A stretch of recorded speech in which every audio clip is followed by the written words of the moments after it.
कृष्ण कृष्ण कृष्ण कृष्ण हरे राम। श्री नित्यानंद प्रभु जो सदा सर्वदा अक्रोध और परमानंद है, अर्थात क्रोधहीन है और सदा सर्वदा दिव्यानंद में मग्न रहते हैं। तो ऐसे जो नित्यानंद प्रभु ये नगर में भ्रमण कर रहे हैं, श्री चैतन्य महाप्रभु ने आदेश दिया था नित्यानंद और हरिदास को कि हर घर पर जाकर सभी से हरि नाम महामंत्र का उच्चारण करने के लिए बोलना। तो श्री चैतन्य महाप्रभु के नित्यानंद प्रभु और हरिदास ठाकुर ये प्रथम प्रचारक है जो नाम प्रचार में निकले थे चैतन्य महाप्रभु की आज्ञा से। तो वही नित्यानंद प्रभु अभिमान शून्य निताई नगरे बेड़ा है।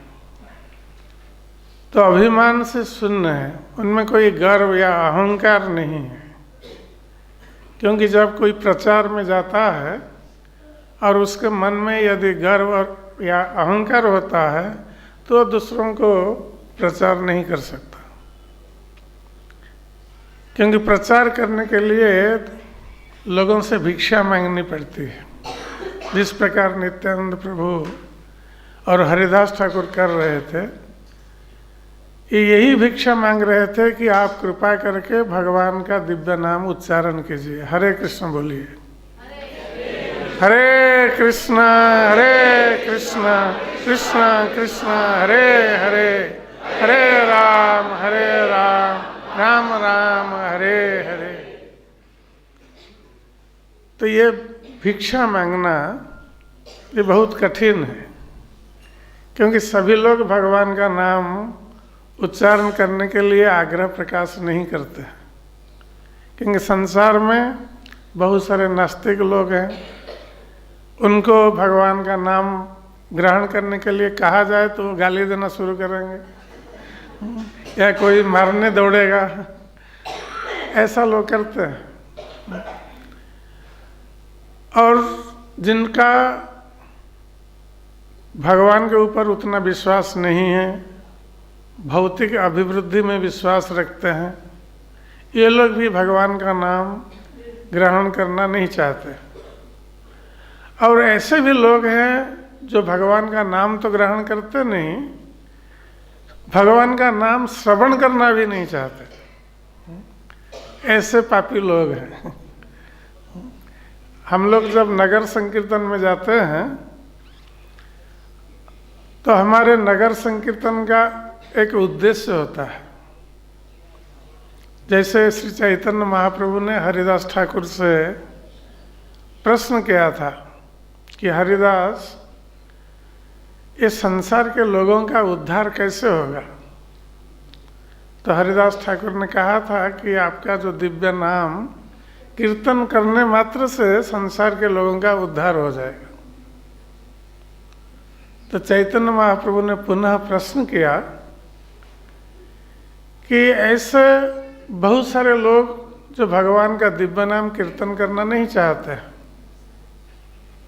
और ऐसे भी जीव हैं जो स्थावर जंगम जीव हैं, पशु पक्षी हैं, वृक्ष लता हैं, ये भी भगवान का नाम उच्चारण नहीं कर सकते। तो इन जीवों का कैसे उद्धार होगा? तो हरिदास ठाकुर ने उत्तर दिया था कि ये लोग आपका नाम कीर्तन नहीं कर सकते, किंतु आपका नाम श्रवण कर सकते हैं। इसलिए भक्त लोग जब उच्च स्वर से हरिनाम संकीर्तन करते हैं, हरे कृष्ण कृष्ण कृष्ण हरे हरे, हरे राम राम राम हरे हरे।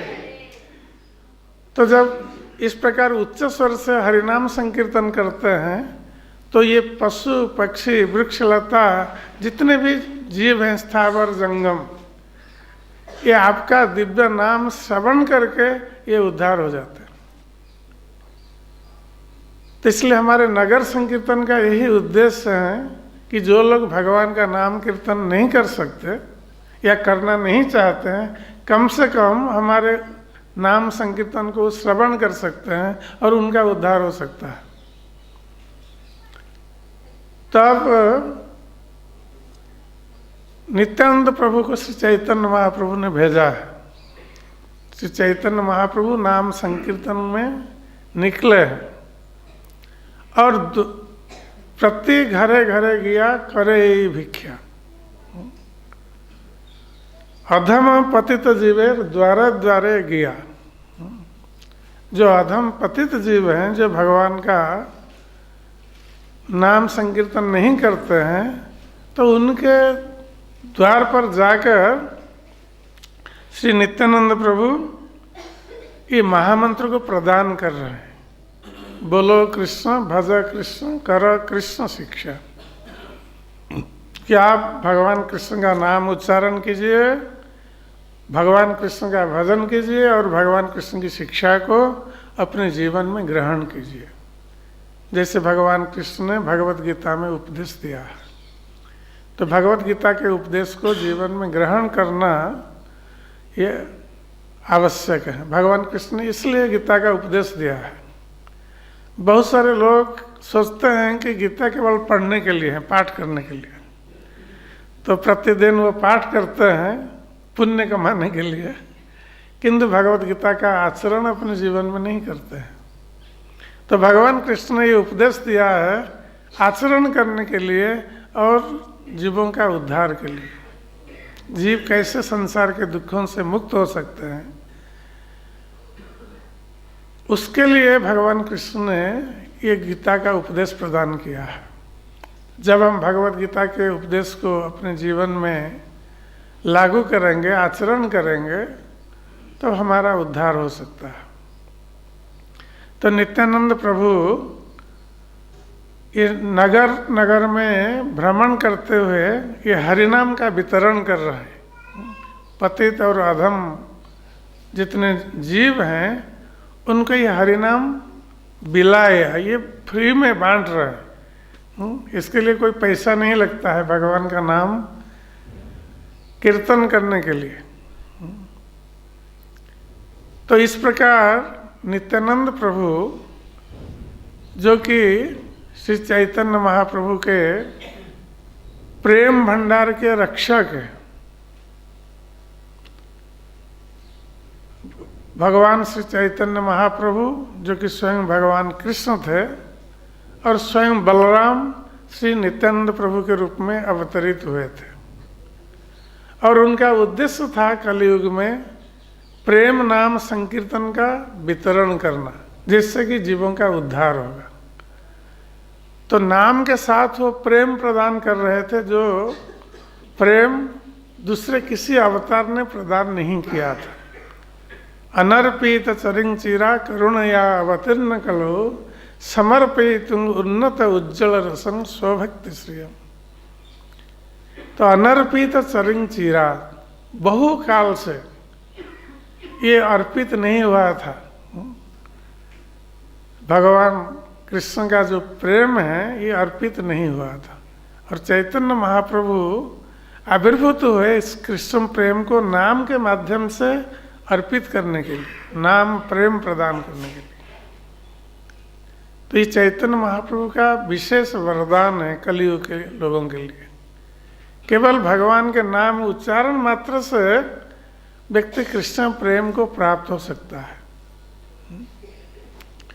तो नित्यानंद प्रभु जो कृष्ण प्रेम के भंडार रक्षक थे, चैतन्य महाप्रभु ने उनके माध्यम से इस कृष्ण प्रेम का वितरण सारे जगत में किया है। तो वही नित्यानंद प्रभु नगर में भ्रमण करते हुए ये हरिनाम को फ्री में बांट रहे हैं। तो इस प्रकार जारे देखे तारे कहे दंते तृणधरी। तो कोई जाकर अभिमान पूर्वक या गर्व पूर्वक किसी से बोलेगा कि आप हरिनाम का उच्चारण कीजिए, तो व्यक्ति नहीं सुन सकता है। किंतु नित्यानंद प्रभु दैन्य भाव से लोगों से अनुरोध कर रहे हैं, ये आदेश नहीं दे रहे हैं, जबकि वो आदेश दे सकते थे, क्योंकि वो स्वयं भगवान है, ईश्वर है। किंतु वो आदेश नहीं दे रहे हैं, वो अनुरोध कर रहे हैं, क्योंकि जीव की स्वतंत्रता है। भगवान ने स्वतंत्रता दे रखी है जीव को, लघु स्वतंत्रता। यदि भगवान किसको बाध्य करना चाहें तो जीव भगवान के आदेश का अन्यथा नहीं कर सकता, उसकी अवमानना नहीं कर सकता। किंतु भगवान किससे बाध्य नहीं करना चाहते। यदि भगवान चाहें तो सभी को भक्त बना सकते हैं, क्योंकि हम भगवान के अधीन हैं, हम स्वतंत्र नहीं हैं। किंतु भगवान हमें बाध्य करना नहीं चाहते हैं, क्योंकि जहाँ बाध्यता होती है वहाँ प्रेम नहीं होता है। हम डर के मारे हो सकता है कि भगवान की भक्ति करने लगेंगे, किंतु वस्तुतः हृदय से प्रेम उत्पन्न नहीं होगा। इसलिए भगवान ने स्वतंत्रता दे रखी है जीव को, कि जीव स्वतंत्र होकर यदि वो चाहे भगवान की भक्ति कर सकता है। तो इसलिए श्री नित्यानंद प्रभु वो बाध्य नहीं कर रहे हैं लोगों को कि तुम सभी लोग भगवान का नाम उच्चारण करो, ऐसा नहीं कर रहे। दंते तृणधरी, वो तिनका दांत में पकड़े हुए, दांत में तिनका पकड़े, ये अत्यंत दैन्य भाव का प्रदर्शन इससे होता है। जब दांत में तिनका पकड़ करके कोई किसी के पास जाता है, ये अत्यंत दैन्य भाव का प्रदर्शन होता है। जिस समय श्री चैतन्य महाप्रभु रामकेली में पहुंचे थे, उस समय रूप सनातन, जो उस समय नवाब हुसैन शाह के दरबार में मंत्री थे, उनकी बहुत बड़ी पदवी थी। किंतु चैतन्य महाप्रभु के सामने वो कैसे आए? दांत में तिनका पकड़ करके, दैन्य भाव प्रदर्शन करते हुए चैतन्य महाप्रभु की शरण में आए। ये दैन्य भाव का प्रदर्शन है। तो नित्यानंद प्रभु यद्यपि स्वयं ईश्वर हैं, किंतु जीवों को ये अनुरोध करने के लिए, विनती करने के लिए दांत में तिनके पकड़े हुए सभी से अनुरोध कर रहे हैं कि आप कृपा करके भगवान का नाम उच्चारण कीजिए, भगवान का नाम ग्रहण कीजिए, हरे कृष्ण बोलिए, हरे कृष्ण कृष्ण कृष्ण हरे हरे, हरे राम राम राम हरे हरे। तो जारे देखे तारे कहे दंते तृणधरी, आमा के किनिया लह बोलो गौर हरि। हैं? भज गौर हरि।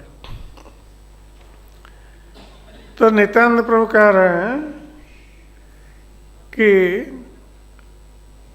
आप लोग गौरांग महाप्रभु का भजन कीजिए। जो भगवान कृष्ण श्री चैतन्य महाप्रभु के रूप में अवतरित हुए हैं, उनका भक्त बनिए, उनका भजन कीजिए, उनकी सेवा कीजिए, उनका नाम ग्रहण कीजिए। और यदि आप लोग चैतन्य महाप्रभु का नाम ग्रहण करेंगे, उनके चरणों में शरण ग्रहण करेंगे, उनकी सेवा करेंगे, तो आप लोग मुझे खरीद सकते हैं। ये नित्यानंद प्रभु अपने को दे रहे हैं, प्रदान करने का मार्ग बता रहे हैं कि हम नित्यानंद प्रभु की कृपा कैसे प्राप्त हो सकते हैं।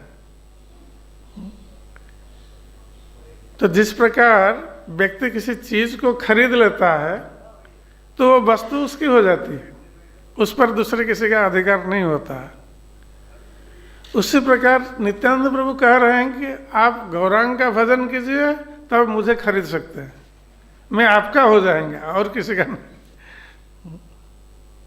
अपने को दे रहे हैं नित्यानंद प्रभु स्वयं बलराम, जो गुरु तत्व है, आचार्य लीला कर रहे हैं। क्योंकि गुरुदेव की कृपा से जिस प्रकार कृष्ण की कृपा प्राप्त नहीं होती है, गुरुदेव की कृपा के बिना कृष्ण की कृपा प्राप्त नहीं होती है, उसी प्रकार नित्यानंद प्रभु की कृपा के बिना चैतन्य महाप्रभु की कृपा प्राप्त नहीं होती। चैतन्य महाप्रभु की कृपा नित्यानंद प्रभु की कृपा पर निर्भर करती है, क्योंकि नित्यानंद प्रभु गुरु तत्व हैं, आचार्य। जिस प्रकार बलराम गुरु तत्व है, और बलराम क्या करते हैं? कृष्ण की सेवा की शिक्षा देते हैं। बलराम जी स्वयं कृष्ण की सेवा करते हैं और दूसरों को वही शिक्षा देते हैं। यद्यपि कृष्ण और बलराम में कोई अंतर नहीं है, फिर भी बलराम जी कृष्ण के सेवा करते हुए अपने को कृष्ण की सेवक मानते हैं। कृष्ण के यद्यपि वो स्वयं प्रभु हैं, किंतु सेवक के रूप में। और गुरु का कार्य भी वही है कि गुरु अपने शिष्यों को भगवान की सेवा की शिक्षा प्रदान करता है, स्वयं सेवा करके आचार्य के रूप में आदर्श प्रस्तुत करता है शिष्यों के लिए, दूसरों के लिए। तो बलराम जी वही कर रहे हैं और नित्यानंद प्रभु भी वही कर रहे हैं। तो कह रहे हैं कि आप चैतन्य महाप्रभु का भजन कीजिए, उनका भक्त बनिए, उनकी शरण में जाइए, उनका नाम कीर्तन कीजिए, तो आप मुझे खरीद सकते हो, मैं आपका हो जाऊं। आप चाहें जो करना चाहें मेरे साथ कर सकते हैं। नित्यानंद प्रभु अपने को बेच रहे हैं, इतने कृपामय है। तो नित्यानंद प्रभु इस प्रकार जब लोगों से निवेदन करते हैं कि चैतन्य महाप्रभु का भजन करो, चैतन्य प्रभु का नाम ग्रहण करो और चैतन्य महाप्रभु की शिक्षा को ग्रहण करो अपने जीवन में, तो इस प्रकार द्वार द्वार जाकर नित्यानंद प्रभु सभी से ये अनुरोध कर रहे हैं नवद्वीप में। एता बलि नित्यानंद भूमे गड़ी जाए, सोनार पर्वत जन धुलाते लौटाए। यह कहकर नित्यानंद प्रभु कृष्ण प्रेम में विह्वल होकर धूलि में लौटते हैं। तो ये कृष्ण प्रेम का लक्षण है। जब हृदय में कृष्ण प्रेम का उद्रेक होता है तो उस समय शरीर में कंपन होता है, शरीर पुलकित होता है, शरीर में रोमांच उत्पन्न होता है और चक्षु से अश्रु की धाराएं प्रवाहित होती है, प्रेमाश्रु की धारा। और उस समय शरीर ज्ञान नहीं रहता है, तो शरीर ज्ञान नहीं रहने के कारण व्यक्ति धूलि में लौटता रहता है। जैसे चैतन्य महाप्रभु भी ऐसा प्रेम प्रदर्शित कर रहे थे, तो नित्यानंद प्रभु धूलि में लौट रहे हैं कृष्ण प्रेम में विह्वल होकर। और ऐसा लग रहा है जैसे कोई सोने का पर्वत ये धूलि में लौट रहा है, क्योंकि नित्यानंद प्रभु का जो शरीर था ये विशाल प्रकांड शरीर था और गौरवर्ण का शरीर था। नित्यानंद प्रभु बहुत सुंदर लगते थे। तो जब वो धूलि में लौट रहे थे ऐसा लग रहा था कि कोई सोने का पर्वत धूलि में लौट रहा है। तो इस प्रकार नित्यानंद प्रभु जो कि परम बदान्य अवतार है, जो लोगों से हरिनाम लुटा रहे हैं। ऐसे अवतार के प्रति जिसकी रति नहीं है, प्रेम नहीं है, आसक्ति नहीं है, तो लोचन दास ठाकुर कहते हैं वो पापी पुरुष है, जो ऐसे नित्यानंद प्रभु के प्रति जिसकी आसक्ति नहीं है, प्रेम नहीं है। क्योंकि नित्यानंद प्रभु जगत के कल्याण के लिए वो दांत में तिनका लेकर सभी से अनुरोध कर रहे हैं, थोड़ा चैतन्य महाप्रभु का नाम ग्रहण करो, भगवान का नाम ग्रहण करो और उनकी सेवा करो।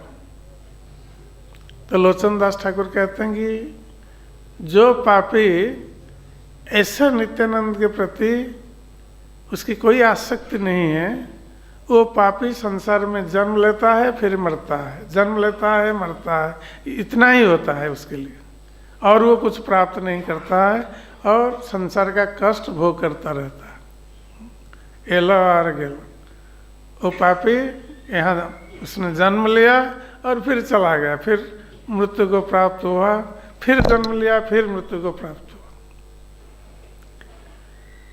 तो इस प्रकार जो नित्यानंद प्रभु हैं, आज उनकी पावन आविर्भाव तिथि है।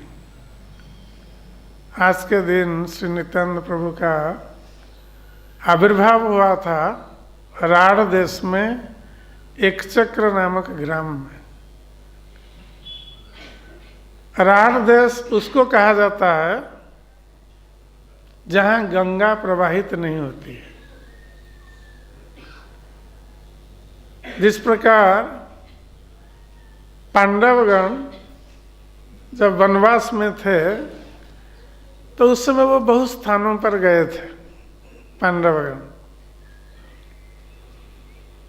और क्योंकि ये भगवान कृष्ण के भक्त थे पांडवगण, तो जिस स्थान पर गए वो स्थान पवित्र तीर्थ में परिणत हो गया था पांडवों के आगमन पर,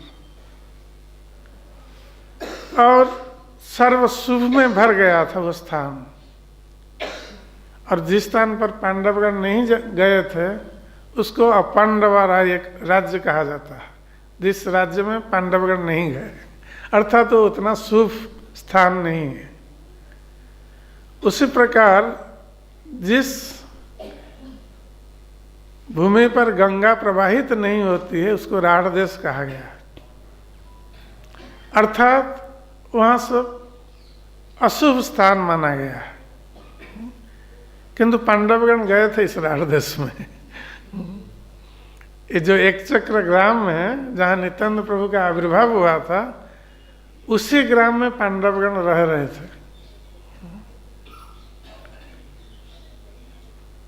तो वहाँ पर वो स्थान भी अभी भी है जहाँ पांडवगण निवास करते थे।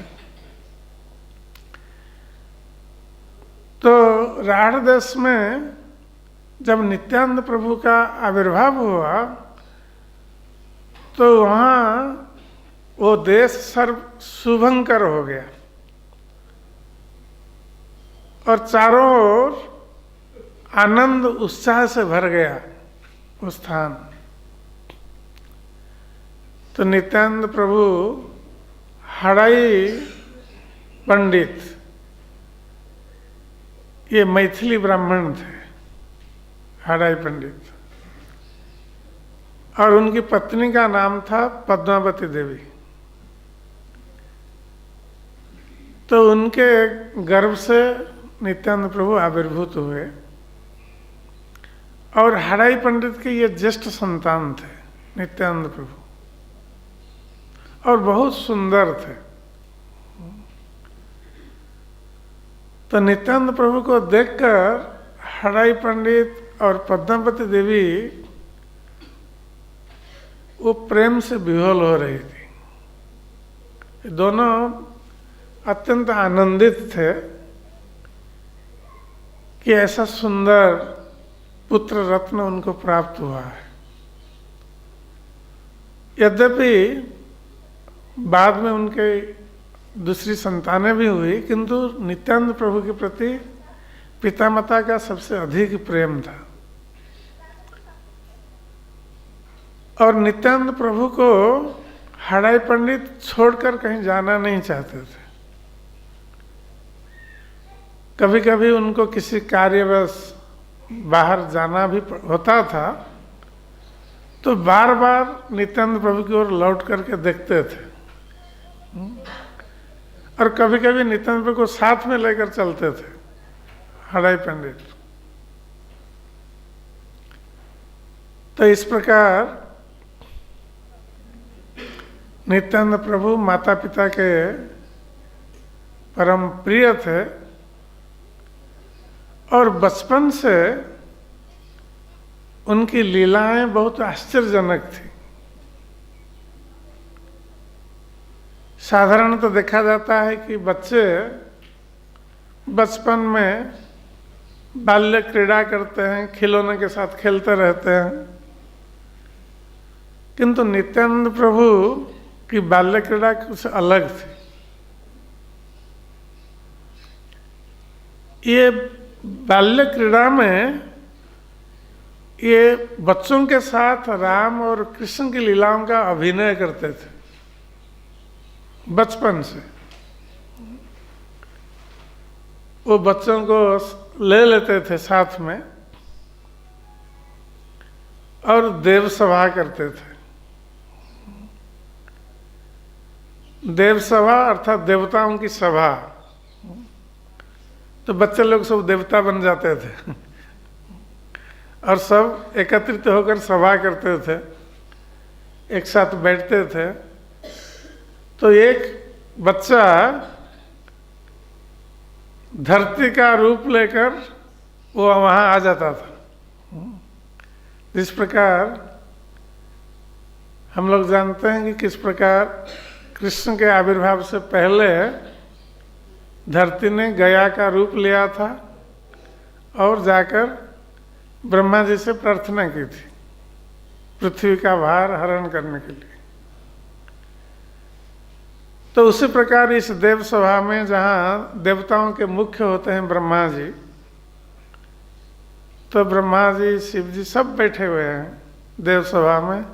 तो एक बच्चा धरती का रूप लेकर वहाँ आकर जाकर प्रार्थना करता है पृथ्वी का भार हरण करने के लिए। असुरों का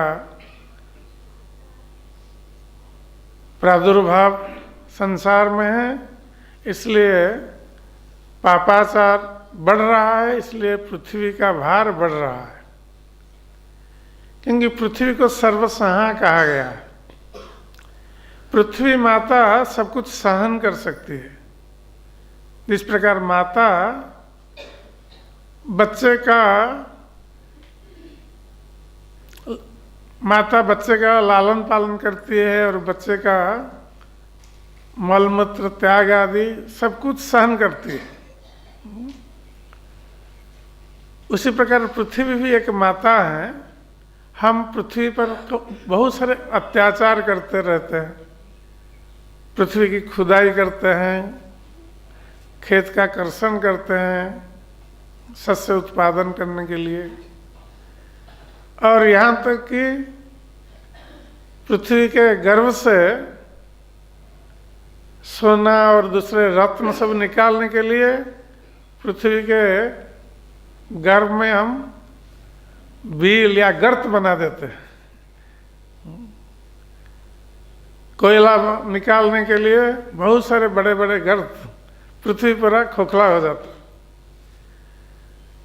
इसलिए भूकंप होता है।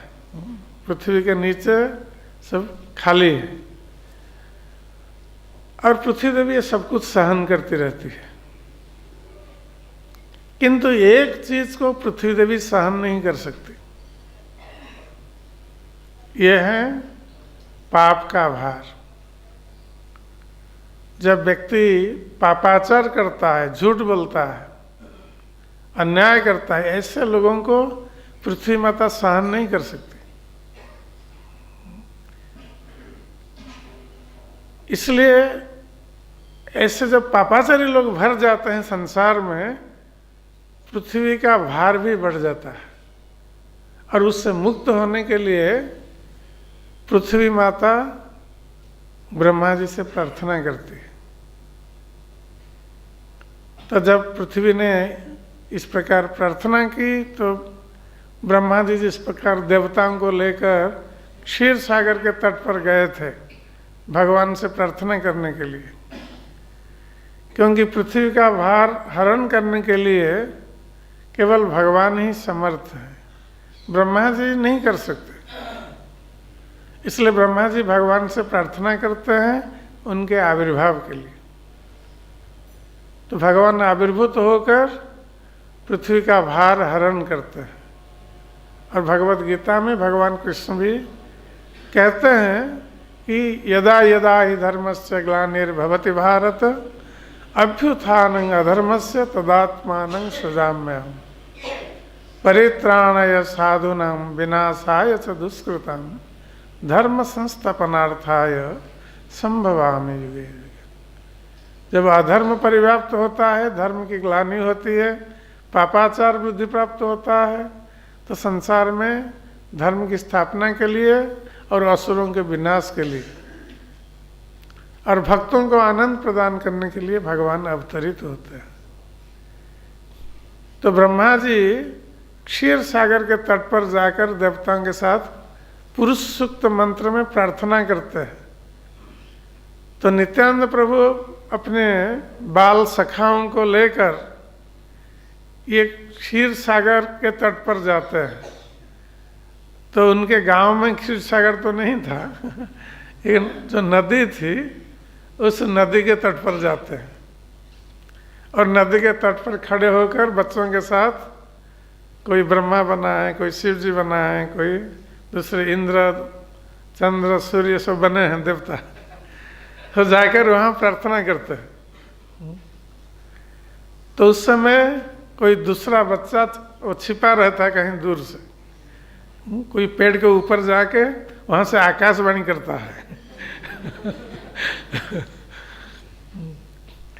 तो बच्चा कहता है, जैसे भगवान विष्णु ने आकाशवाणी की थी कि अति शीघ्र भगवान आविर्भूत होंगे देवकी के गर्भ में और संसार का भार हरण करेंगे, असुरों का विनाश करेंगे।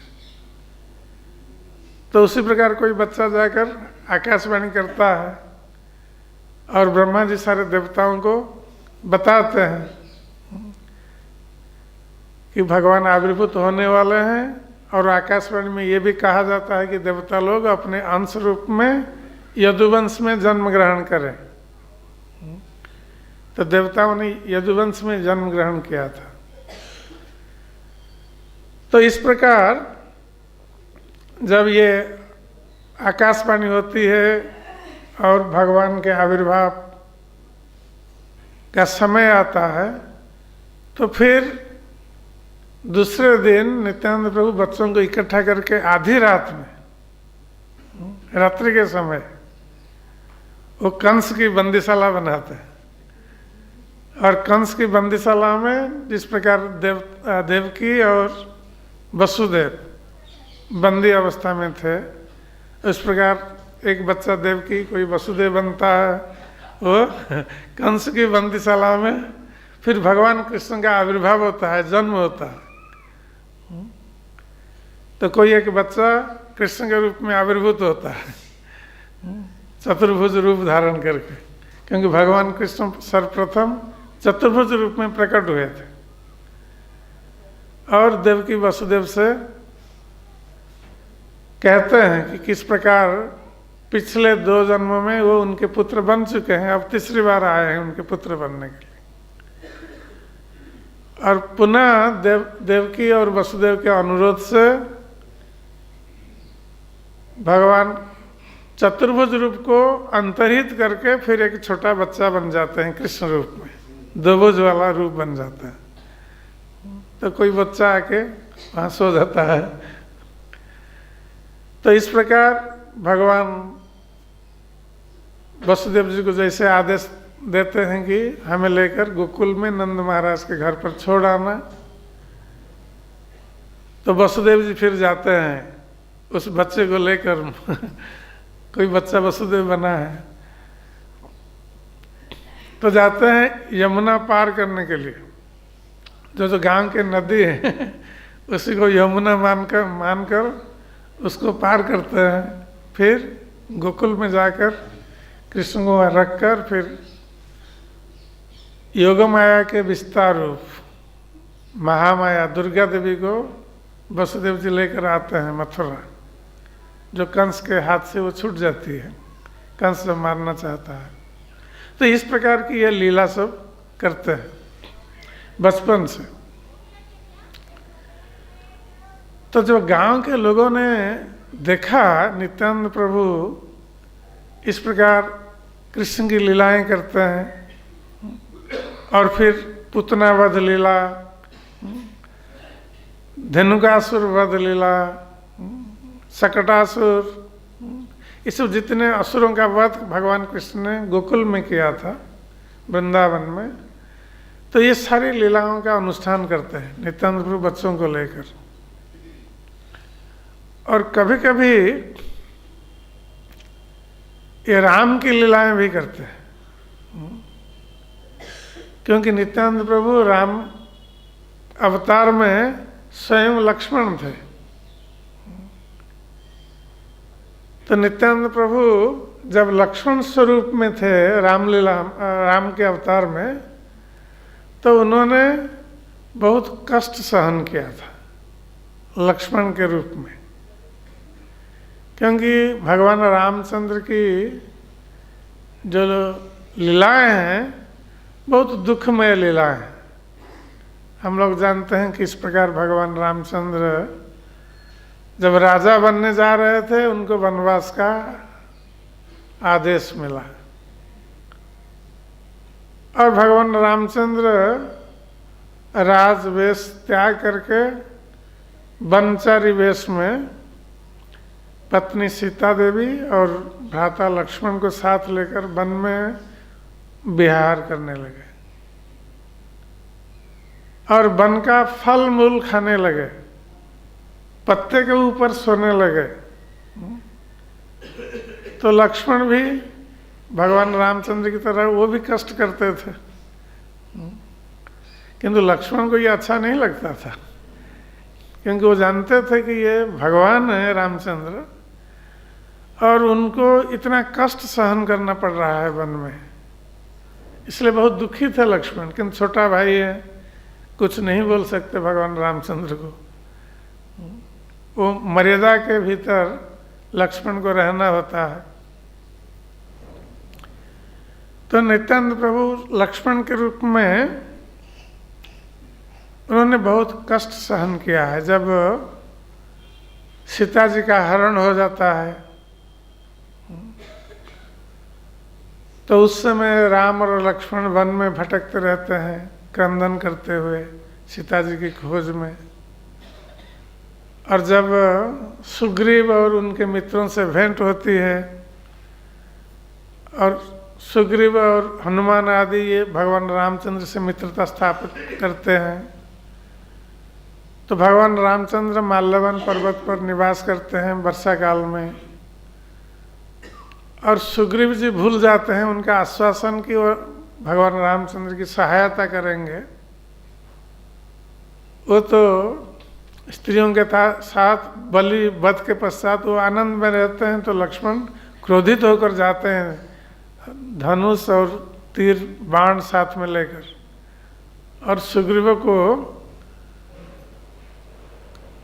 कहते हैं कि तुम यहाँ आनंद कर रहे हो और हमारे स्वामी भगवान रामचंद्र वहाँ पर तुम्हारी प्रतीक्षा कर रहे हैं कि किस प्रकार सीता की खोज में जाकर सीता का समाचार प्राप्त करने के लिए। तो लक्ष्मण जी वहाँ क्रोधित होकर अपना धनुष बाण उठाते हैं सुग्रीव के राज्य को ध्वंस कर देने के लिए। तो सुग्रीव जी भयभीत होकर फिर उनको स्मरण आता है, उन्होंने कहा था भगवान रामचंद्र से, उनकी सहायता के लिए। फिर वो आते हैं दौड़ते हुए। फिर हनुमान जी जाते हैं, सीता जी का समाचार ले आते हैं कि सीता जी वहाँ लंका के अशोक वाटिका में है। तो फिर वानरों के साथ जाते हैं, भगवान रामचंद्र सेतुबंध बनाते हैं। तो ये सारी लीलाएं ये नित्यानंद प्रभु कर रहे थे, भगवान रामचंद्र की लीलाएं। तो वो सेतुबंध जब बनाने जाते हैं तो गांव की जो नदी है उसमें वो पेड़ काट करके उसमें डाल देते हैं सेतुबंध बनाने के लिए और उसके ऊपर चल करके जाते हैं। तो इस प्रकार वो सब लीला करते हैं। और हम जानते हैं सेतुबंध बनाने के बाद जब भगवान रामचंद्र गए लंका में और रावण के साथ युद्ध हुआ, तो रावण के युद्ध में रावण ने शक्ति भेजा था, लक्ष्मण का शक्ति भेद हुआ था। लक्ष्मण अचेतन होकर गिर गए थे। तो वो लीला भी नित्यानंद प्रभु करते थे। तो एक बार ऐसा हुआ कि नित्यानंद प्रभु स्वयं लक्ष्मण बने थे, क्योंकि पूर्व लीला में वो लक्ष्मण थे ही।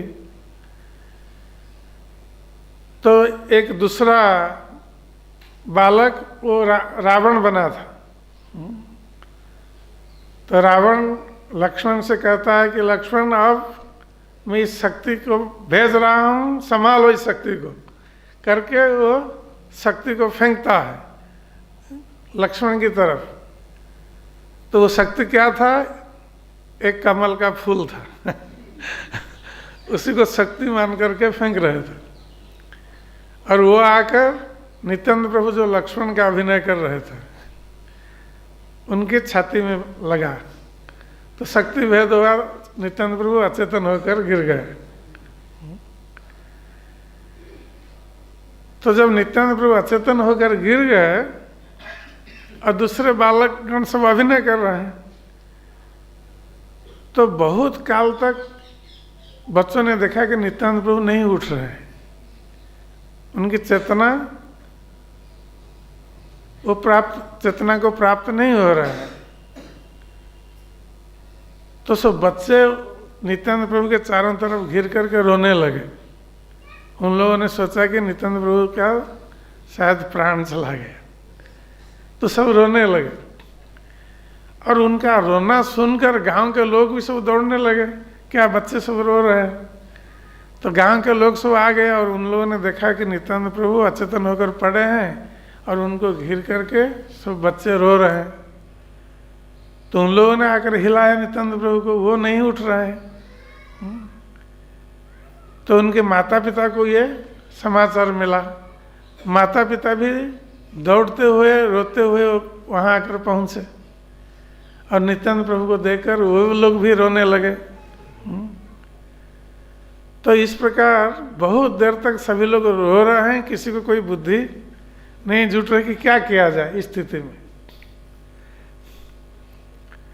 तो एक व्यक्ति ने देखा कि एक बालक वो सुषेण बनकर खड़ा है जो वैद्य है वो खड़ा है। और फिर उसने देखा कि बहुत दूरी पर एक बालक हनुमान बनकर खड़ा है।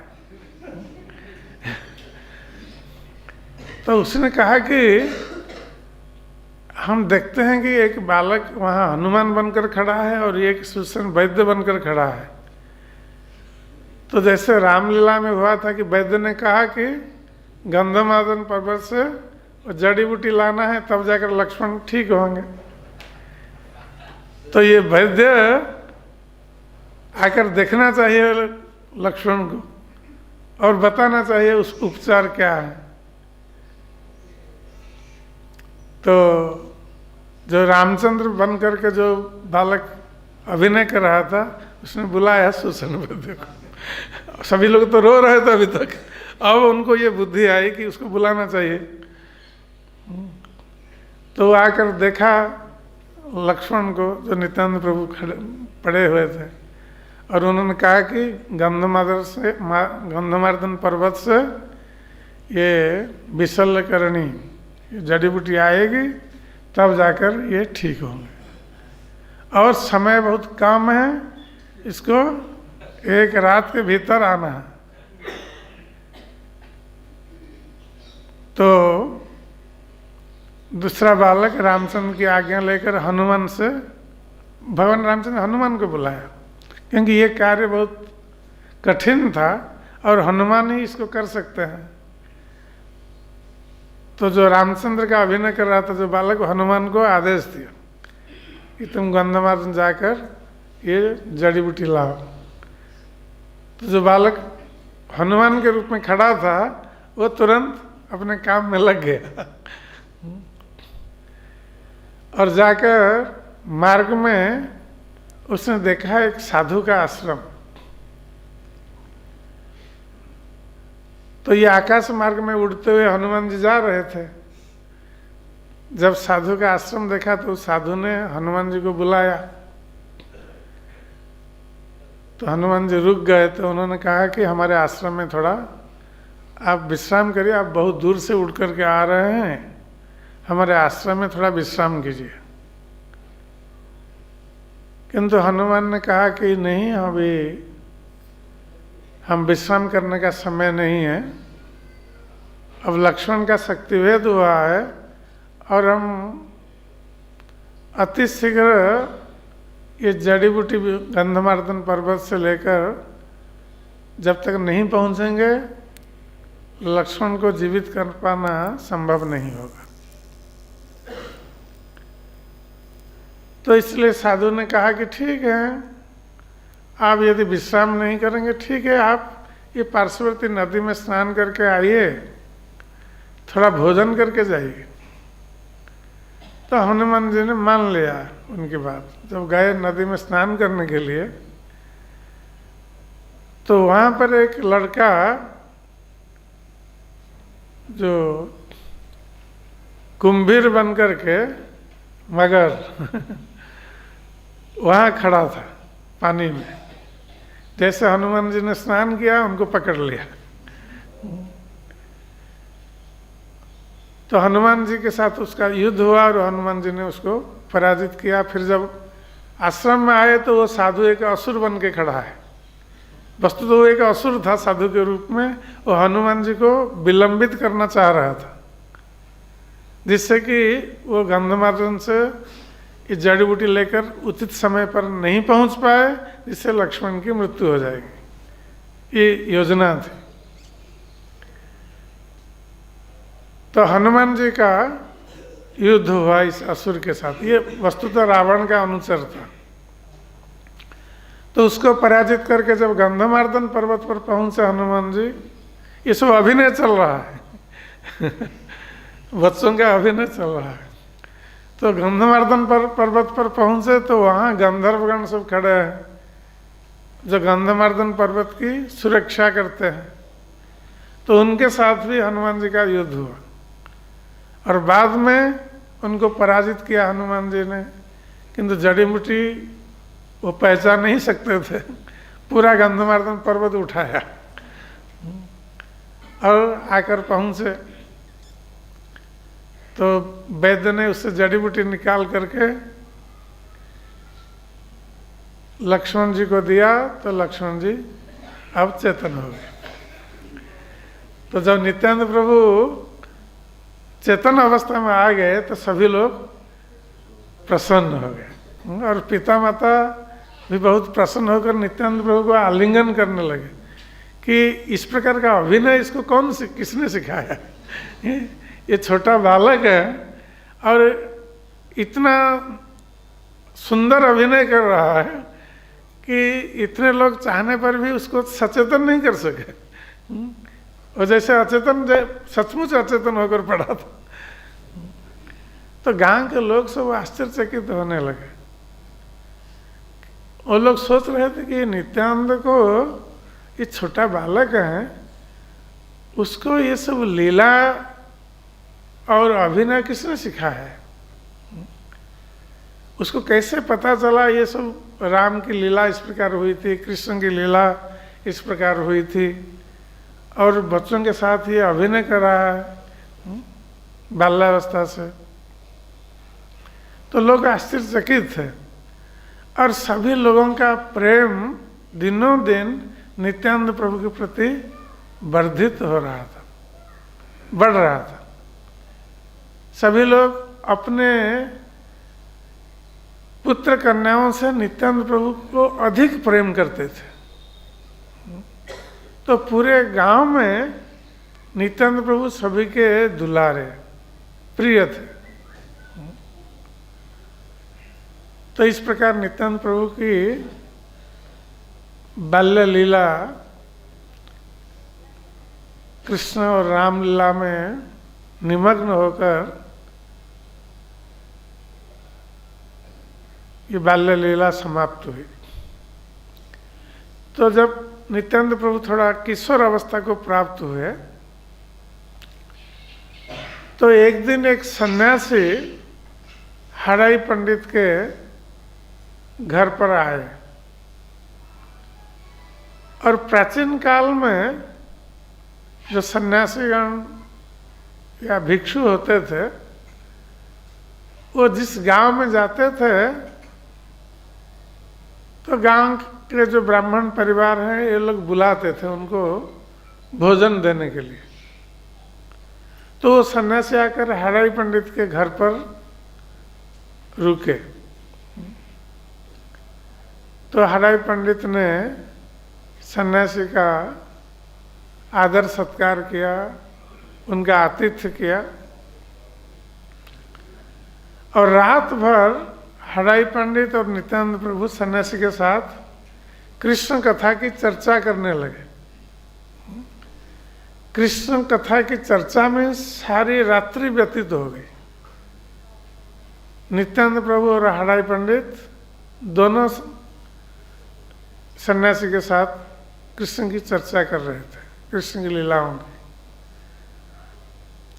जब प्रातः काल हुआ सन्यासी स्नान करने के पश्चात वो जाने के लिए निकले।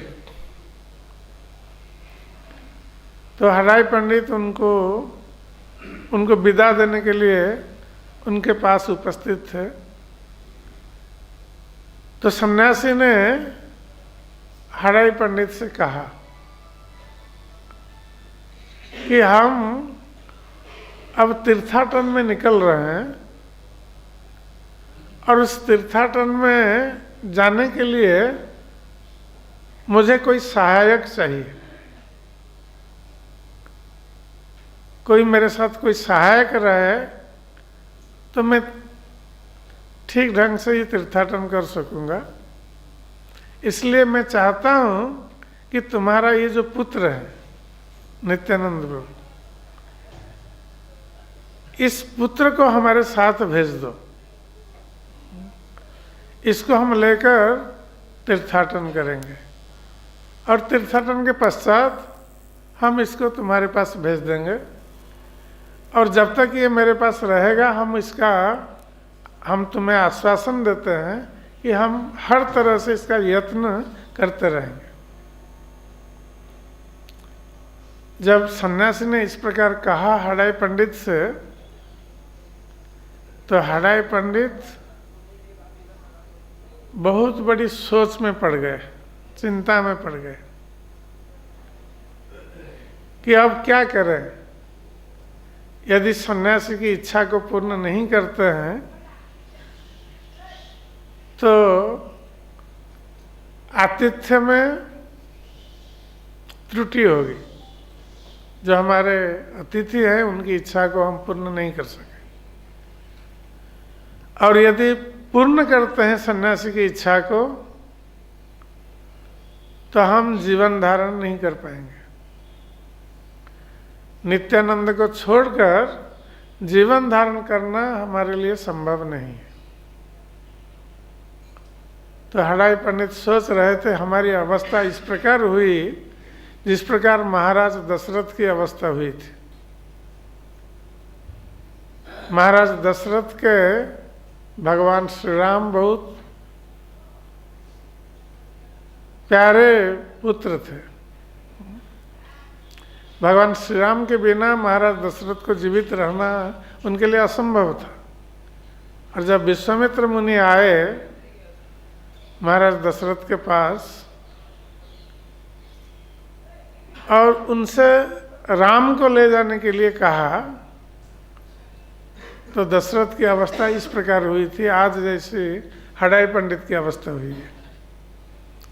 महाराज दशरथ भी उस समय सोच रहे थे कि ये राम के बिना उनके लिए जीवित रहना असंभव होगा, और यदि राम को नहीं देते हैं तो मुनि का क्रोध उनको सहन करना पड़ेगा। तो उसी प्रकार हडाई पंडित भी सोच रहे थे यदि सन्यासी को नहीं देते हैं अपने पुत्र को,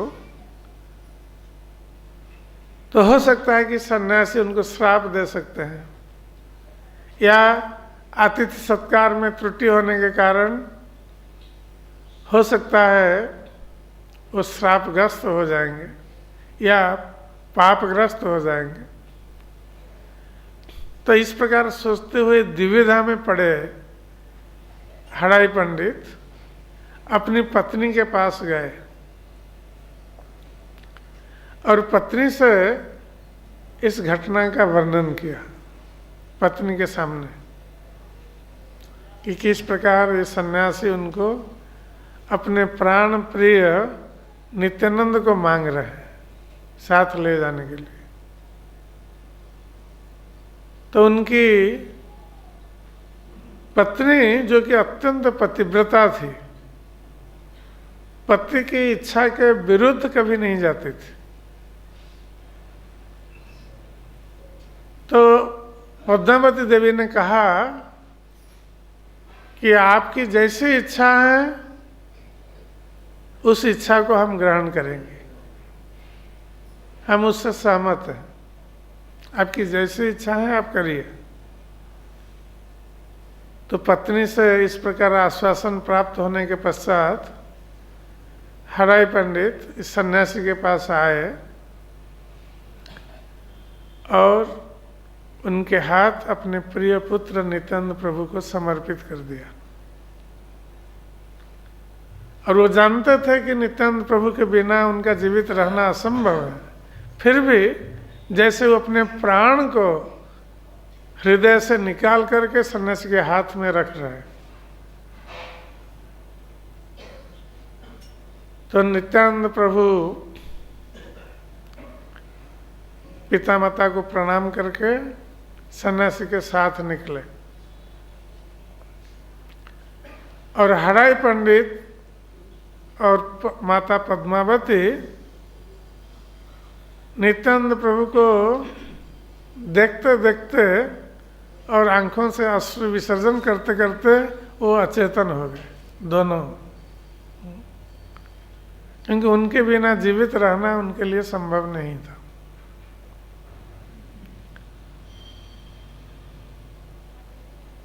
तो इस प्रकार गांव के लोगों ने उनको समझाया, उनको सचेत किया, किंतु बार बार नित्यानंद प्रभु के बारे में सोचकर वो बार बार चेतनाहीन हो जाते थे, अचेतन हो जाते थे। तो इस प्रकार 3 महीने तक दोनों ने कुछ खाद्य भी ग्रहण नहीं किया था नित्यानंद प्रभु के विरह में। केवल नित्यानंद प्रभु के बारे में ही सोचते रह गए और रोते रहे रात दिन। उसके पश्चात दोनों ने शरीर त्याग दिया था। तो नित्यानंद प्रभु सन्यासी के साथ आकर उन्होंने बहुत सारे तीर्थों का भ्रमण किया और पुनः सन्यासी का संग छोड़कर नित्यानंद प्रभु एक बार माधवेंद्रपुरी के साथ उनका मिलन हुआ। माधवेंद्रपुरी कृष्ण प्रेम से पूरित रहते थे, पूर्ण रहते थे। ब्रह्म माध्व गौड़ीय संप्रदाय में माधवेंद्रपुरी से ये गौड़ीय संप्रदाय का जो प्रेम भाव वहीं से अंकुरित हुआ है, क्योंकि माध्व संप्रदाय में ये कृष्ण प्रेम उस समय उसका उतना कृष्ण प्रेम को प्राप्त करने का लक्ष्य नहीं रहता था। माध्वाचार्य संप्रदाय के जो दो मुख्य बातें थी, एक है अद्वैतवाद निरासन और दूसरा है भगवान कृष्ण की मूर्ति को श्रद्धापूर्वक सेवा, मूर्ति की सेवा। कृष्ण मूर्ति नित्य जानी श्रद्धा है सेवन। कृष्ण मूर्ति नित्य है, इसलिए श्रद्धापूर्वक भगवान के विग्रह की सेवा। ये माध्व संप्रदाय के दो सारभूत बातें हैं। किंतु माधवेंद्रपुरी जो माध्व संप्रदाय के अंतर्गत थे, उन्हीं से कृष्ण प्रेम का अंकुरोद्गम हुआ था। माधवेंद्रपुरी सर्वप्रथम कृष्ण से विरह का अनुभव करते थे।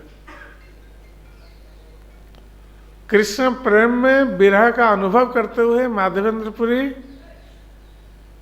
कभी रोते थे, कभी हंसते थे, कभी भूमि पर लौटते थे। ये कृष्ण प्रेम का लक्षण उनके शरीर में दृष्टिगत होता था।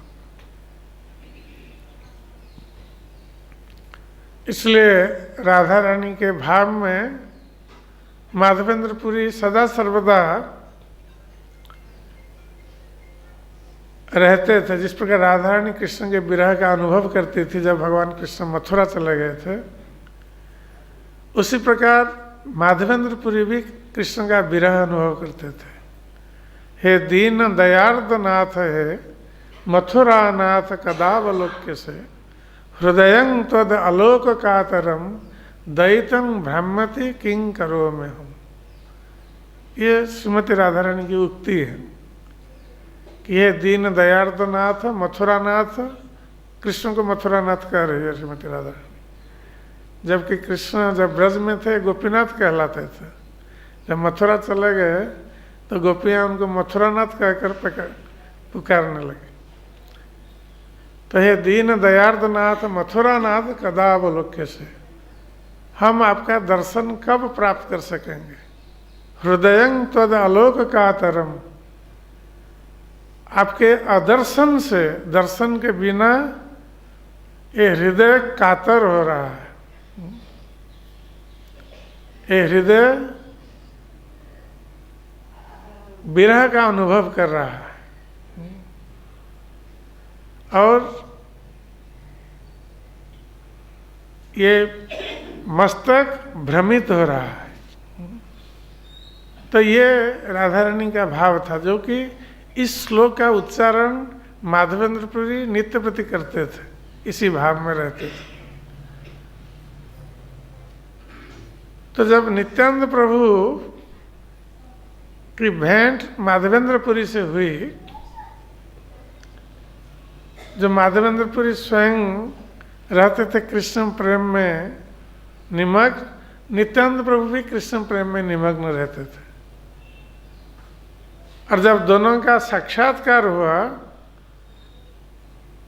तो दोनों परस्पर को देखते ही कृष्ण प्रेम में विह्वल होकर भूमि में लौटने लगे। और कुछ काल के पश्चात थोड़ा स्वस्थ होकर जब उठे तो दोनों परस्पर को आलिंगन करने लगे और कोई किसी को छोड़ना नहीं चाहता था। तो माधवेंद्रपुरी सोच रहे थे कि ये हमारा बहुत बड़ा सौभाग्य है कि नित्यानंद जैसा व्यक्ति का संग आज मुझे प्राप्त हुआ। और नित्यानंद प्रभु का संग जहाँ प्राप्त होता है वो स्थान वैकुंठ के समान सर्व तीर्थमय हो जाता है। सारे तीर्थ वहाँ निवास करते हैं।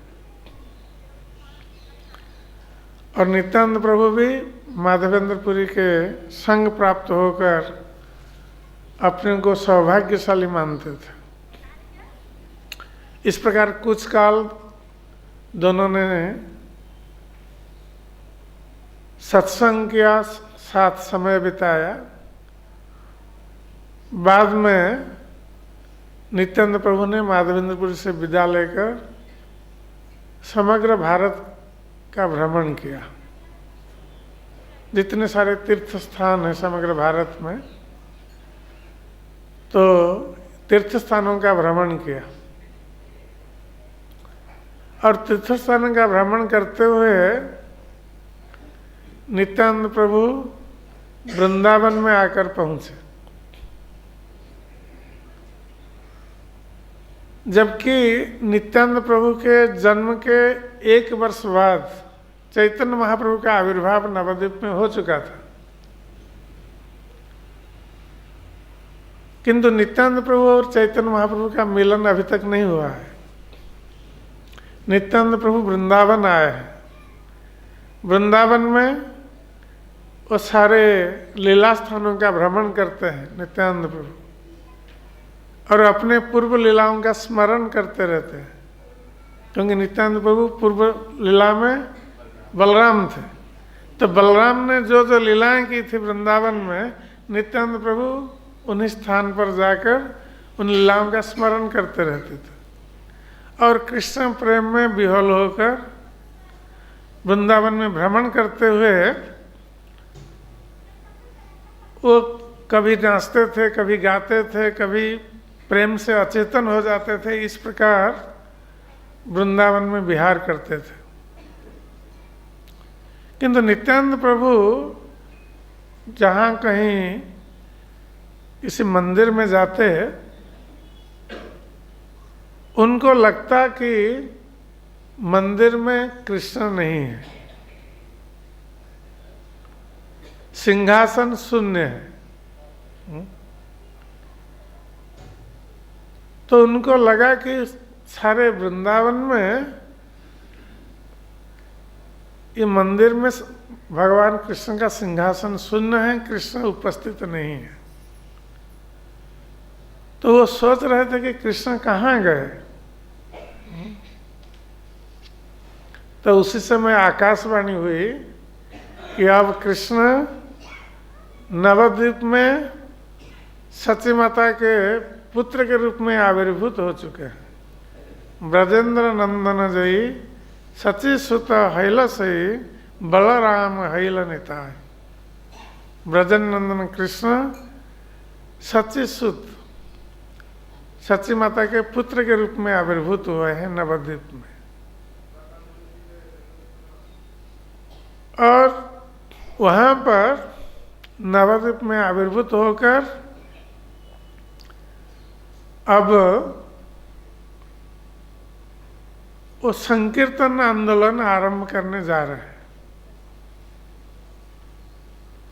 तो नित्यानंद प्रभु को जब पता चला कि अब चैतन्य महाप्रभु का आविर्भाव हो चुका है नवद्वीप में और वो संकीर्तन आंदोलन का आरंभ करने जा रहे हैं,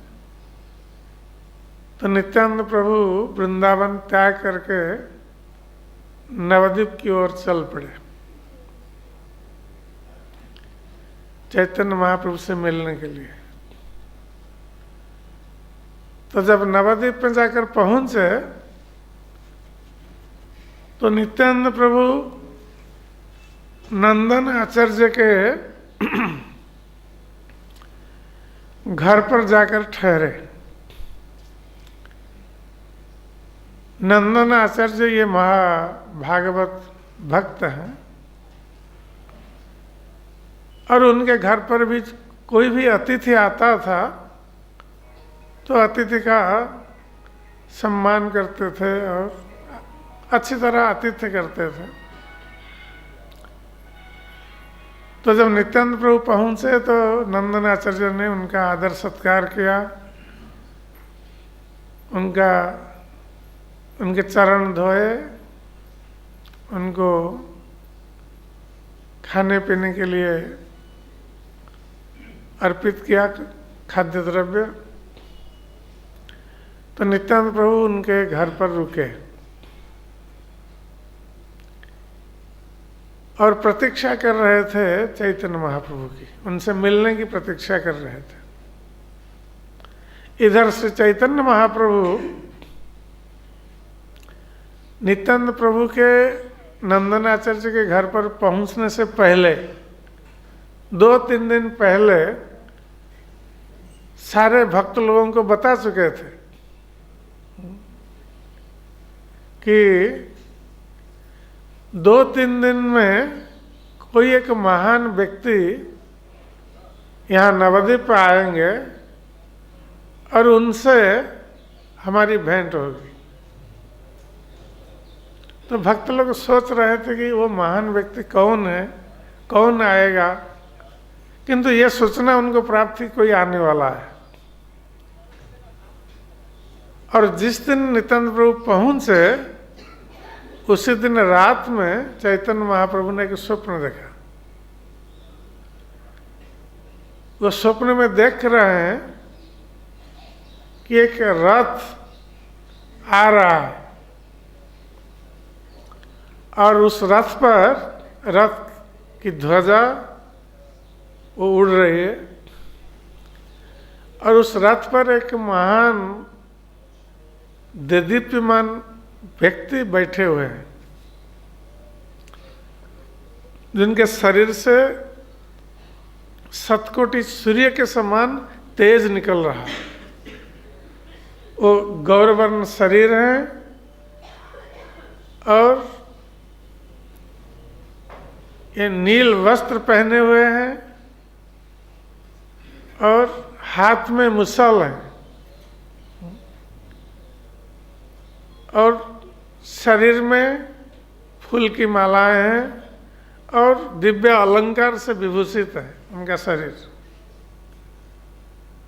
ऐसे व्यक्ति रथ पर चढ़कर आ रहे हैं चैतन्य महाप्रभु के घर के सामने। वहां पहुंचकर ये पूछ रहे हैं कि ये क्या निमाई पंडित का घर है?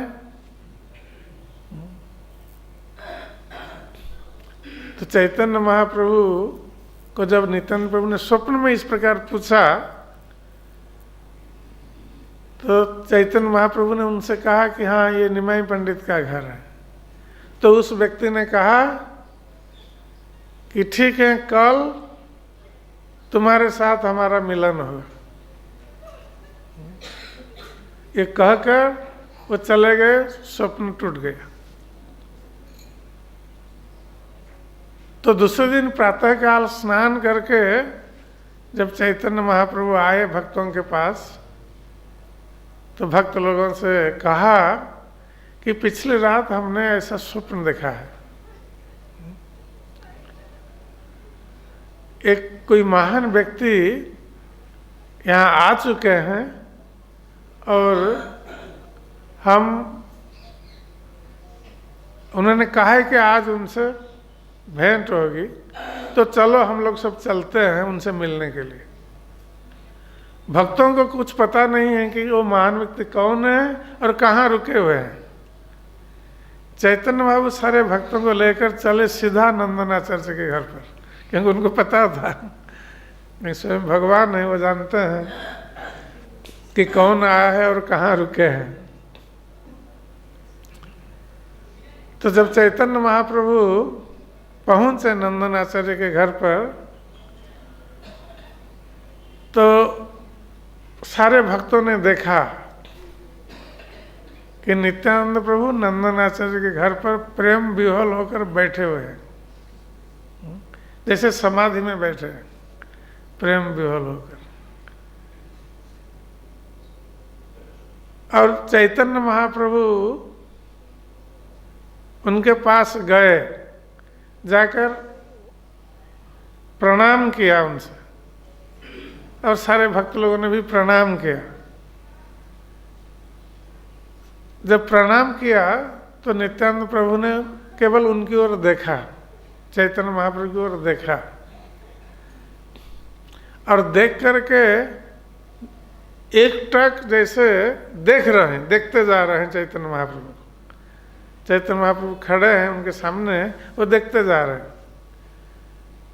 जैसे चैतन्य महाप्रभु के सुंदर रूप का अमृत जैसे नित्यानंद प्रभु पान कर रहे हैं। तो वो ऐसे देखते जा रहे हैं और उनमें और किसी प्रकार की प्रतिक्रिया नहीं हो रही है, और बहुत देर तक ऐसे वो देख रहे हैं चैतन्य महाप्रभु की ओर। तो चैतन्य महाप्रभु समझ गए कि नित्यानंद उनके सौंदर्यामृत का पान कर रहे हैं, किंतु जो भक्तगण उनके साथ आए हैं ये लोग नित्यानंद प्रभु को नहीं जानते हैं, उनकी महिमा को नहीं जानते हैं,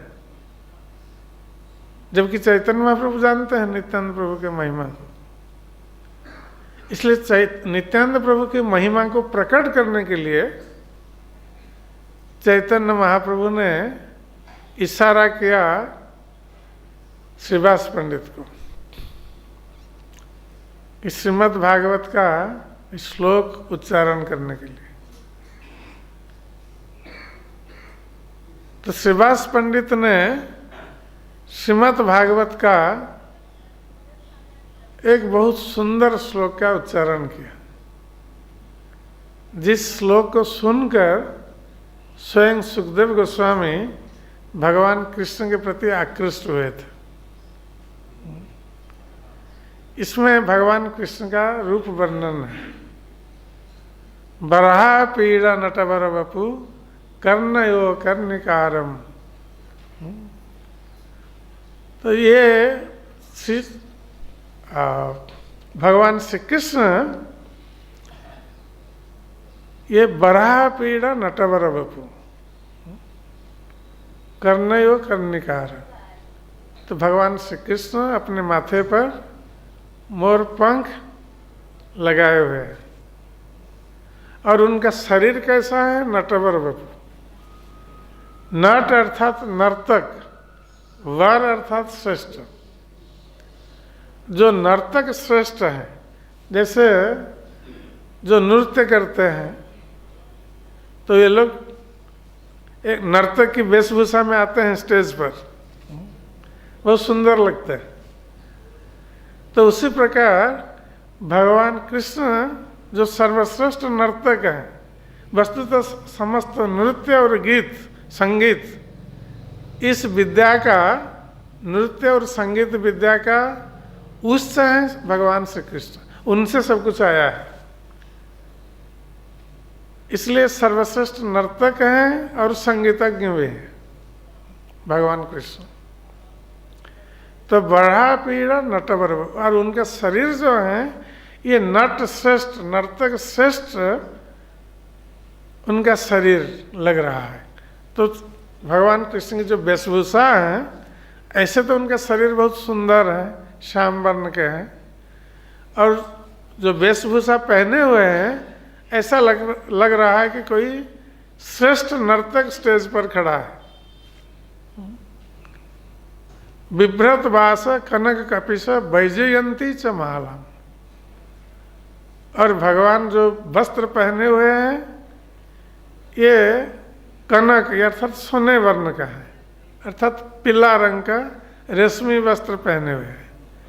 तो श्याम वर्ण का शरीर और पीले वर्ण का वस्त्र बहुत सुंदर लगता है, अच्छा मैचिंग है।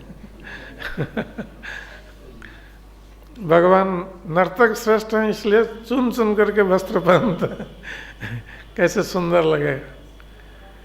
तो पीत वस्त्र पहने हुए हैं और वैजयंती च माला, और गले में वैजयंती माला पहने हुए हैं। वैजयंती माला जो 5 रंगीन पुष्पों की माला है, उसको वैजयंती माला कहते हैं। और कर्णयो कर्णिकारम, दो कानों में कान फूल के लिए कर्णिकार पुष्प को लगा है, क्योंकि भगवान का जो वन वेश है बहुत सुंदर है। भगवान श्री कृष्ण जब वन में जाते हैं, ये वन से डाली पत्तियां फूल लेकर वेश होता है और बहुत सुंदर लगते हैं उसमें। तो वैजयंती माला तो वन के फूलों की माला है। और कान में भी कर्णिकार पुष्प जो है, कन्यर फूल उसको लटकाए हुए हैं कुंडल जैसा, और मोर पंख माथे पर लगा है। रंध्रान वेणु अधर सुदया पूरयन गोप वृंदे। जब भगवान कृष्ण वृंदावन में प्रवेश करते हैं तो सखाओं के द्वारा बेष्टित होकर प्रवेश करते हैं। उनके सखागण उनके चारों तरफ रहते हैं घिर करके।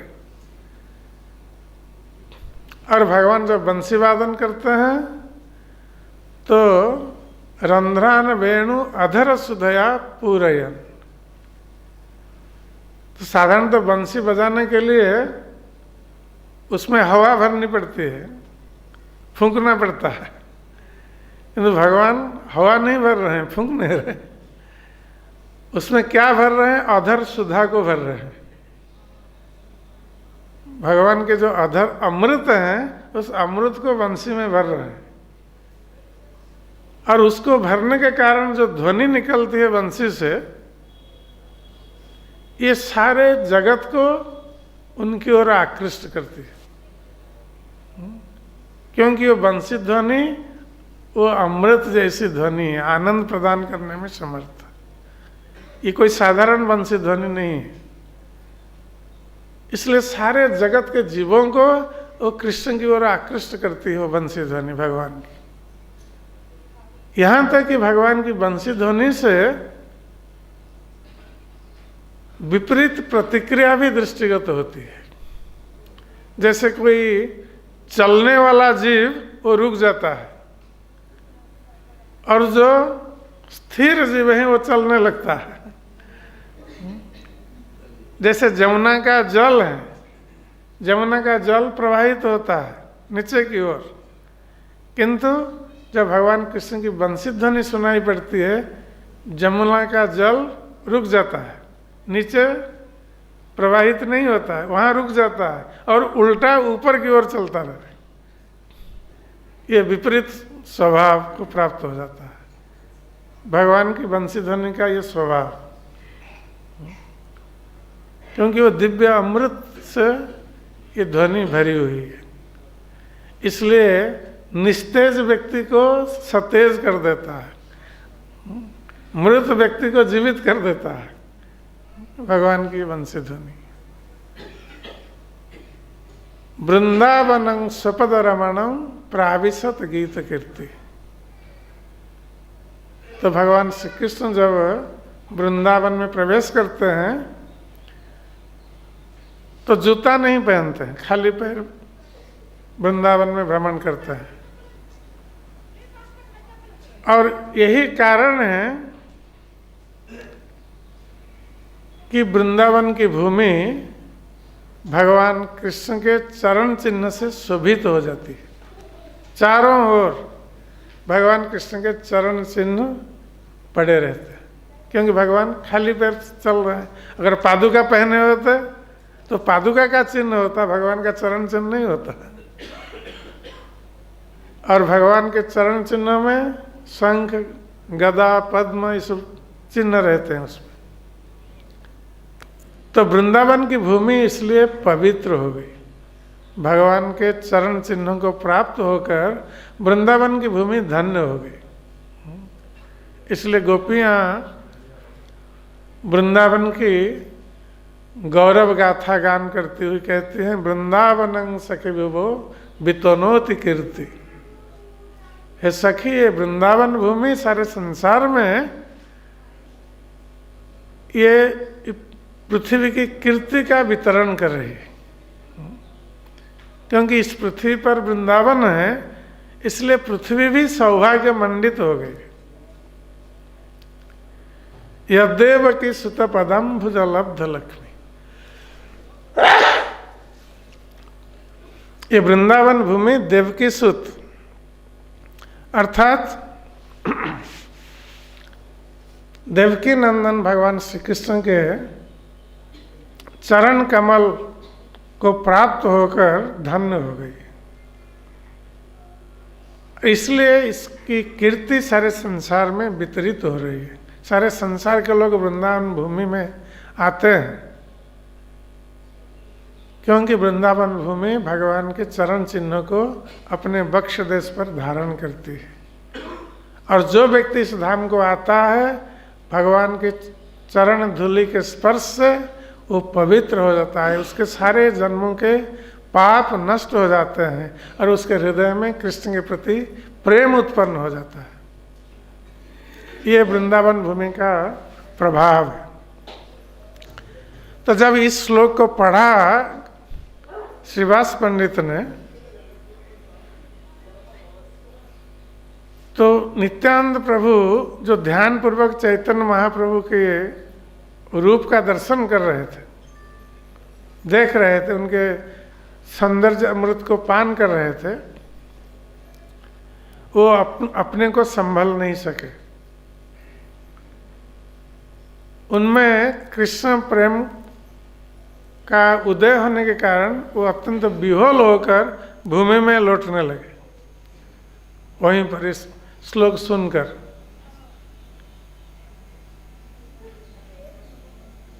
और इस प्रकार लौटते हुए रोते हैं और लौटते जा रहे हैं।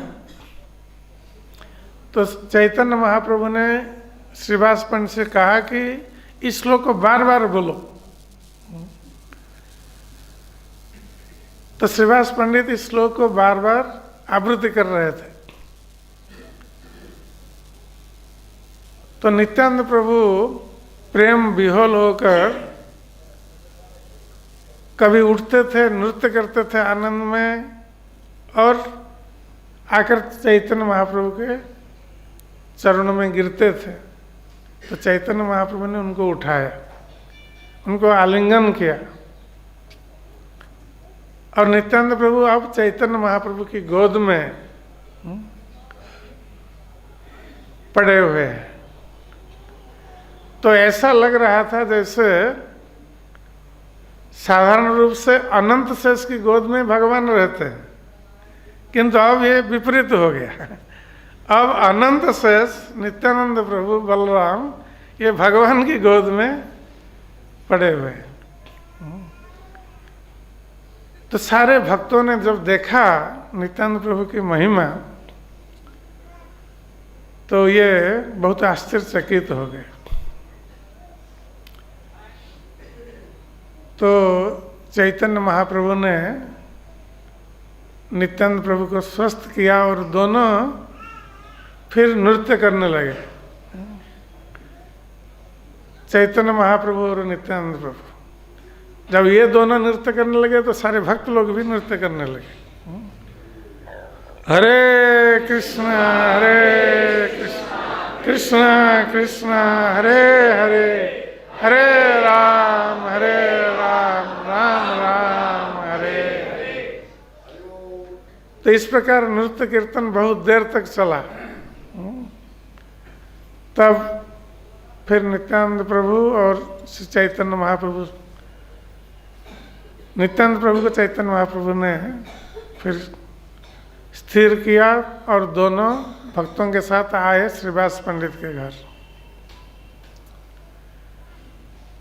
और श्री चैतन्य महाप्रभु ने श्रीवास पंडित को बुलाया अपने पास और उनसे कहा कि अब तुम्हारे घर पर नित्यानंद प्रभु निवास करेंगे, तुम इनका यत्न लेना नित्यानंद प्रभु का। तो श्रीवास पंडित बहुत प्रसन्न हो गए नित्यानंद प्रभु को प्राप्त होकर अपने घर पर। तो नित्यानंद प्रभु की सारी सुख सुविधाओं का उन्होंने विधान किया और श्रीवास पंडित और उनकी पत्नी मालिनी देवी नित्यानंद प्रभु को पुत्र के रूप में पालन किया। इसलिए नित्यानंद प्रभु मालिनी देवी को माता कहकर पुकारते थे। उनके सामने बच्चे जैसा हो जाते थे मालिनी देवी के सामने। और नित्यानंद प्रभु ऐसे ही अवधूत थे। तो एक दिन श्रीवास पंडित के घर पर एक घटना घटित हुई। मालिनी देवी वो भगवान के बर्तन मांज रही थी, बाहर मांज रही थी घर के बाहर। और भगवान के लिए जो घृत रखने का पात्र है, घी रखने का जो पात्र है, उसको मांज करके वो रख दिया था। तो अचानक एक कौवा उड़ते हुए आया और उस पात्र को उठा करके ले गए, उड़ करके चला गया। तो मालिनी देवी को बहुत दुख हुआ कि भगवान का घृत पात्र को कौवा ने उठा लिया है। और वो आसपास में कहीं दिखाई भी नहीं पड़ रहा है, कौवा लेकर चला गया। तो मालिनी देवी बहुत दुख कर रही थी, भगवान का पात्र चला गया, कौवा ने उठा लिया। तो नित्यानंद प्रभु ने जब देखा मालिनी देवी दुख कर रही है घृत पात्र के लिए, तो उन्होंने आश्वासन दिया, मालिनी देवी को आश्वस्त किया कि माता तुम चिंता मत करो, हम अभी उस कौवा को बुलाते हैं, वो पात्र लेकर आएगा आपके सामने। तो वहीं खड़े होकर नित्यानंद प्रभु ने कौवा को बुलाया, क्या कि ये कौवा, एकाक तुम जल्दी आओ, घृत पात्र लेकर यहाँ जहाँ से उठाया वहाँ रख दो। तो मालिनी देवी आश्चर्यचकित हो गई कि जैसे वो कौवा अचानक आया था उसी प्रकार दिखाई नहीं पड़ रहा था, कहाँ चला गया था। तुरंत वो घृत पात्र लेकर आया, आकर जहाँ से उठाया था वहीं रख दिया और फिर चला गया। तो मालिनी देवी आश्चर्यचकित हो गई नित्यानंद प्रभु की महिमा को देखकर, क्योंकि नित्यानंद प्रभु कोई साधारण व्यक्ति नहीं थे, स्वयं बलराम थे, भगवान थे। तो इस प्रकार श्रीवास पंडित के घर पर चैतन्य महाप्रभु का संकीर्तन चल रहा था। प्रतिदिन श्रीवास पंडित के घर पर भक्तों के साथ चैतन्य महाप्रभु संकीर्तन कर रहे थे और दरवाज़ा बंद रहता था, बाहर के लोगों को अनुमति नहीं थी भीतर संकीर्तन में अंशग्रहण करने के लिए। केवल जो चैतन्य महाप्रभु के अंतरंग भक्त थे उनको लेकर संकीर्तन करते थे। तो एक दिन चैतन्य महाप्रभु ने कहा नित्यानंद प्रभु से कि नित्यानंद, कल पूर्णिमा तिथि है, व्यास पूर्णिमा, इसलिए हम लोग व्यास पूर्णिमा मनाएंगे, व्यास की पूजा करेंगे, क्योंकि व्यास पूर्णिमा में व्यास देव की पूजा होती है। तो नित्यानंद प्रभु ने कहा कि ठीक है, व्यास पूर्णिमा बनाएंगे। तो श्रीवास पंडित को सजाने के लिए सब बताया गया। श्रीवास पंडित ने मंडप सजाया व्यास पूर्णिमा के लिए, व्यास पूजा के लिए। और व्यास पूर्णिमा के पूर्व दिन से अधिवास प्रारंभ हुआ और कीर्तन शुरू हुआ, अधिवास कीर्तन। तो चैतन्य महाप्रभु, नित्यानंद प्रभु और सारे भक्त लोग नृत्य कीर्तन कर रहे हैं सारा दिन। और उसी दिन रात में देर रात तक कीर्तन चला और कीर्तन जब बंद हो गया, चैतन्य महाप्रभु अपने घर पर चले गए। नित्यानंद प्रभु सारी रात भावावेश में रहे, कृष्ण प्रेम में विह्वल होकर। वो सोए नहीं, भावावेश में रहकर अचानक रात में उनका जो सन्यास दंड था उसको तोड़ दिया, और जो कमंडल था, जल का पात्र था, उसको फेंक दिया घर से बाहर। तो इस प्रकार वो रात भर उन्होंने ऐसा किया। तो सुबह जब चैतन्य महाप्रभु आए तो उन्होंने देखा कि नित्यानंद प्रभु ने अपना संन्यास दंड तोड़ दिया है और अपने जल पात्र को फेंक दिया है। तो चैतन्य महाप्रभु ने भक्तों से कहा कि वस्तुतः नित्यानंद प्रभु के लिए संन्यास दंड की आवश्यकता नहीं है,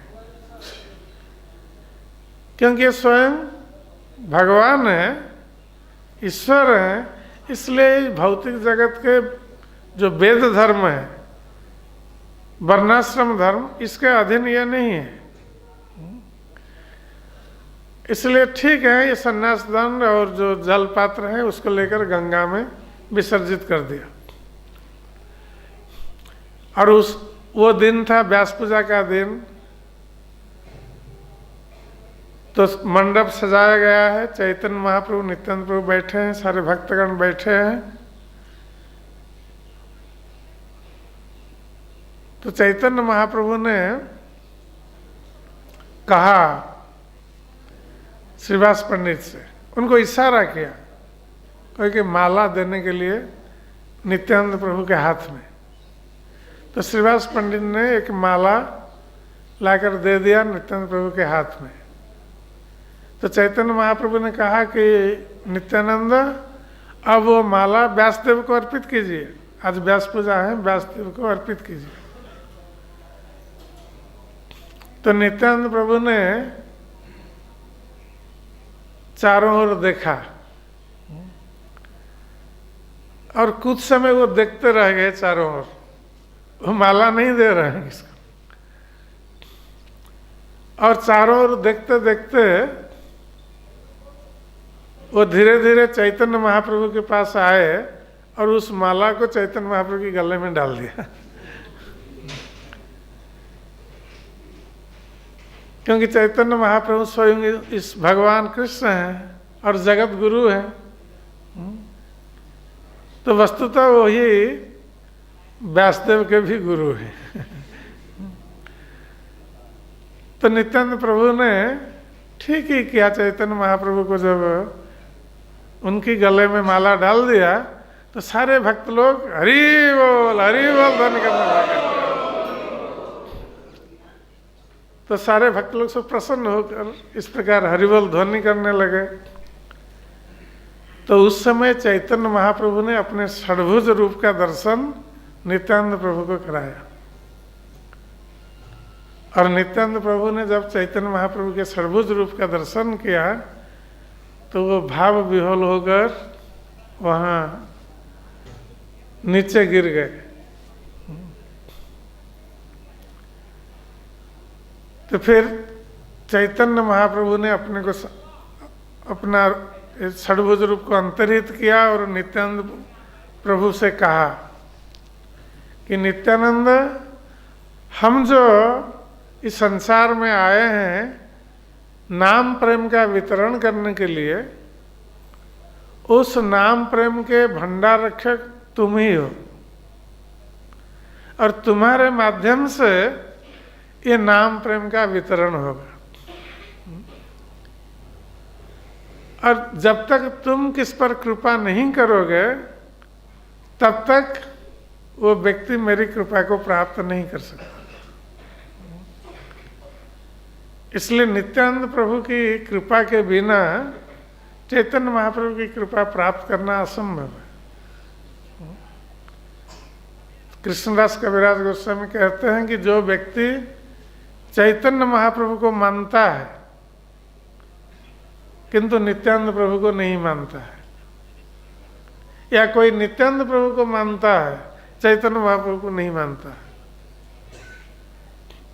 तो ये दो प्रकार के लोग ये पाषंडी कहलाते हैं। एक को मानना और एक को नहीं मानना, ये अर्ध कुक्कुटी न्याय जैसा है। जैसे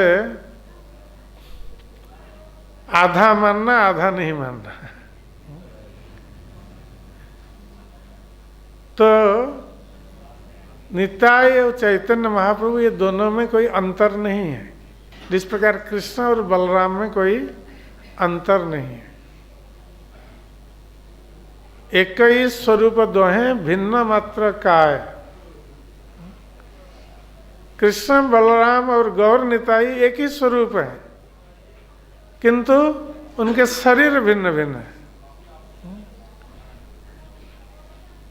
तो जिस प्रकार बलराम जी भगवान कृष्ण की लीला में सहायक हैं, उसी प्रकार नित्यानंद प्रभु चैतन्य महाप्रभु की संकीर्तन लीला में वो सहायक है, सहायक के रूप में आविर्भूत हुए। इसलिए आज इस अवसर पर नित्यानंद प्रभु की बहुत सारी लीलाएं हैं, थोड़े समय में सब कुछ कहना संभव नहीं है। इसलिए चैतन्य नित्यानंद प्रभु की लीला को हम यहीं विश्राम देते हैं, क्योंकि अब अभिषेक भी आरंभ होने वाला है भगवान का। तो आज इस अवसर पर हम श्री नित्यानंद प्रभु के चरणों में अपनी विनीत प्रणति निवेदन करते हुए यही प्रार्थना करते हैं कि जिस प्रकार वो परम उदार होकर ये कृष्ण प्रेम का वितरण कर रहे हैं, श्री नित्यानंद प्रभु कृपा करके हमें इस कृष्ण प्रेम का थोड़ा सा अंश, एक बिंदु भी हमें प्रदान करें तो हमारा जीवन सार्थक हो जाएगा। जय श्री नित्यानंद प्रभु की जय, श्री चैतन्य महाप्रभु की जय, श्री श्री गौर निताई की जय, श्री श्री कृष्ण बलराम की जय, श्री श्री राधा श्याम सुंदर ललिता विशाखा देवी की जय, श्रील प्रभुपाद जी महाराज की जय, गौर भक्त वृंद की निताई गौर प्रेमानंदे हरि हरि बोल।